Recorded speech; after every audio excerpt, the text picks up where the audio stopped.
The world has seen countless murders, but one killing stands above all others. One death that has shaped the world. Malekith, son of Anarion, was betrayed. The elven princes crowned Belshazzar as the second Phoenix King. Sir Malekith brooded and poured his hate into a single cup. Malekith toasted Belshazzar, then stepped over his dying body and into the sacred flame of kings. But the fires stripped his flesh, and with a final scream, he hurled himself back from whence he came. His body was taken north, and a suit of armor forged. Malekith was reborn. The Witch King, and in his shadow, legions raised.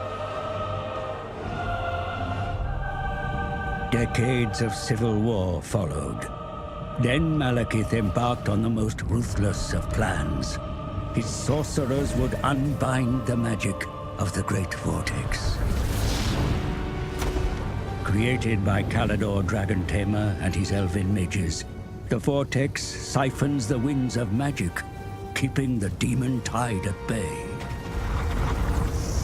Malekith's spell was flung at the Vortex, but Kalidor himself broke through the mists of time to deflect the titanic force back at its casters. The Shadowlands were ravaged, sundered.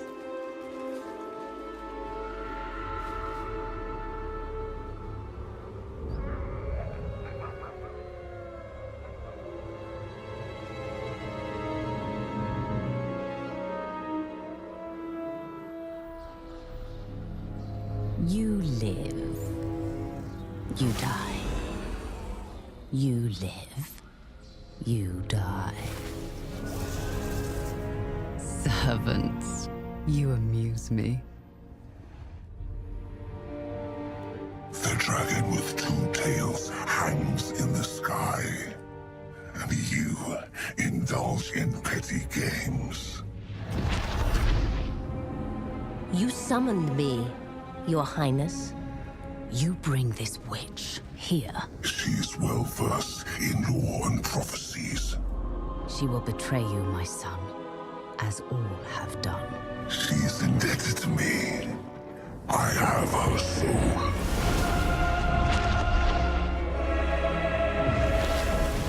Step forward, Felicion the Heartkeeper. The comet disrupts the vortex. Whilst it is weak, a prophecy can be fulfilled. Of a king who consumes the heart of Ulthuan. My son will take its power and our vengeance. Find the Oracle. She knows what to do. I am willing to serve, to earn my soul's release.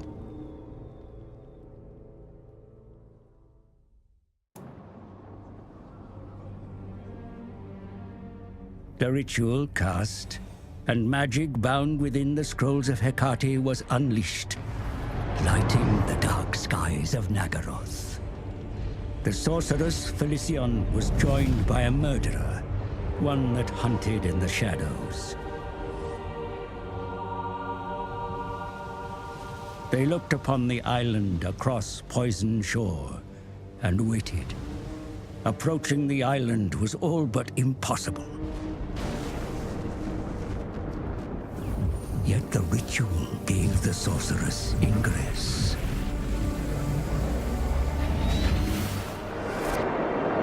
Felicion bargained with the Oracle. In exchange for her freedom, the Medusa bade the sorceress to look in the mirror. At the heart of hated Ulthuan, the vortex was vulnerable. If the Witch King wished to step into the maelstrom and bathe in its power, then his body would need to be ready.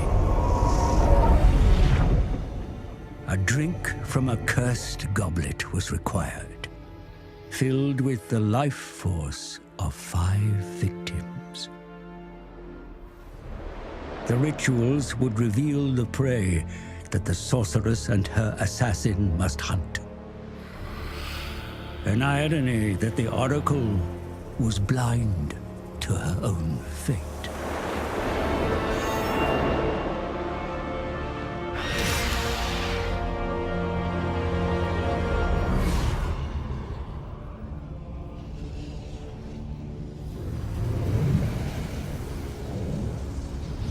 Four more rituals, 4 more sacrifices needed to fill the goblet.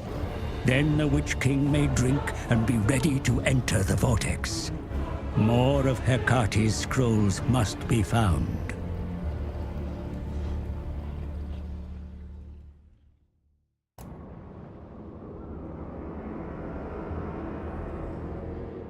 The scrolls revealed the second sacrifice, a hated foe, a prince of Ulthuan who had confounded the sorceress once before.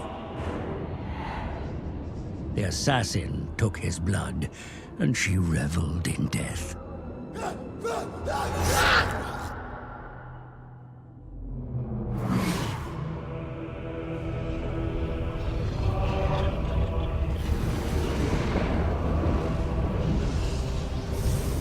The chalice begins to fill. But more of Hecate's scrolls are needed to find the next sacrifice.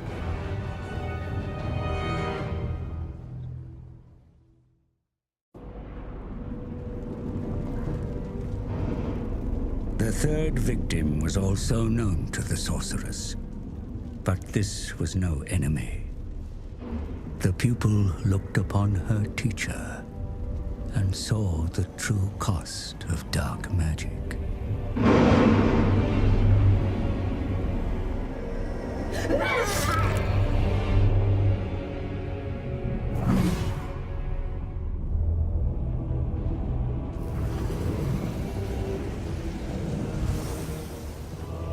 Success breeds expectation, and the Witch King demands.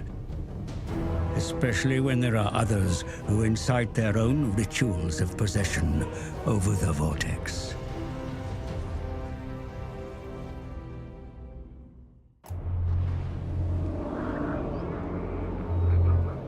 In the north reigned the fourth sacrifice. One close to the cold heart of the sorceress. A warrior, an enslaver, a warlord, a lover.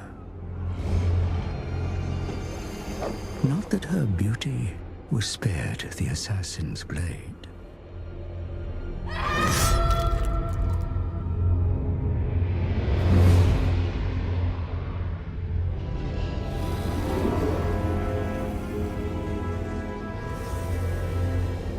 The prize of a murdered paramour is not to be given freely.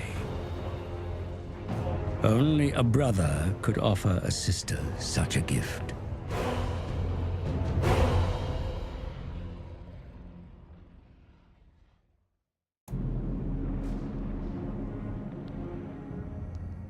The fifth and final sacrifice was closest to the sorceress, both in bond and vicinity.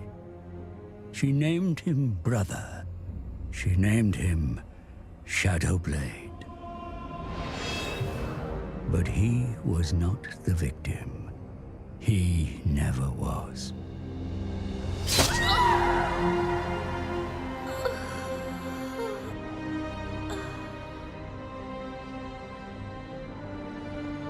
The betrayal amused one who had watched from afar.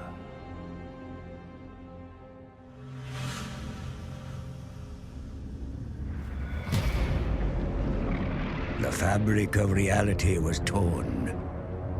From the realm of ruin, the Skaven's horned god mocked its prey and revealed his plan.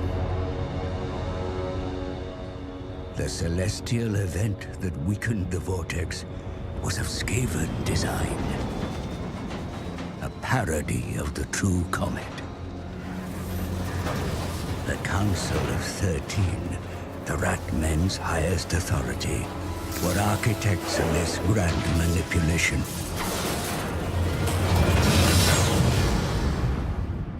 Its task complete and fuel expended, the rocket fell back to the surface.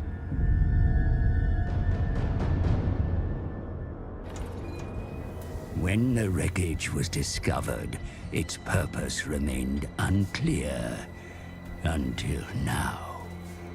It was the catalyst to weaken the vortex and goad the other races into action. They knew the Witch King would seek to dominate the vortex, but they were ready. Every ritual cast, the magic was stolen, absorbed into the Horned Rat's bell.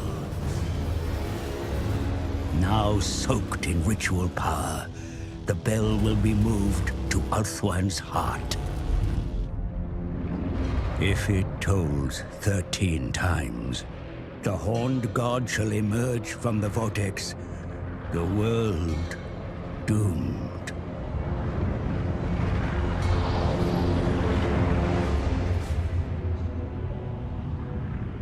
While other races focused on controlling the vortex, the Rat Men have been using a cursed bell to steal their ritual magic.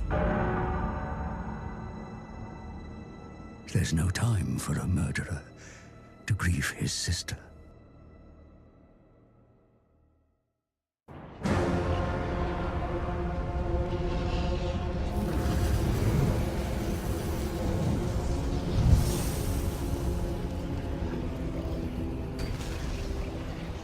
With Felician's blood, the chalice is full, and Malekith may drink.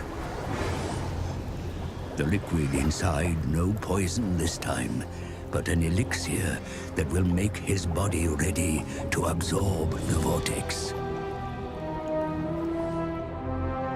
But first, a god must be halted. The accursed Skaven.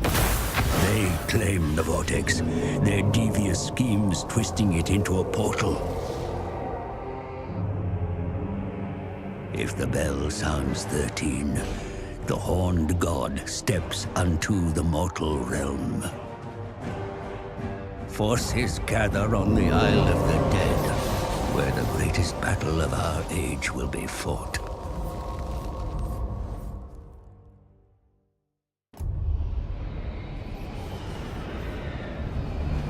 A Horned God banished, vermin purged from the island's shores. The Witch King has the prize. Ulthuan and its vortex are mine. My son has his revenge. And so the vortex is ready to receive its dark elf master. A new era begins.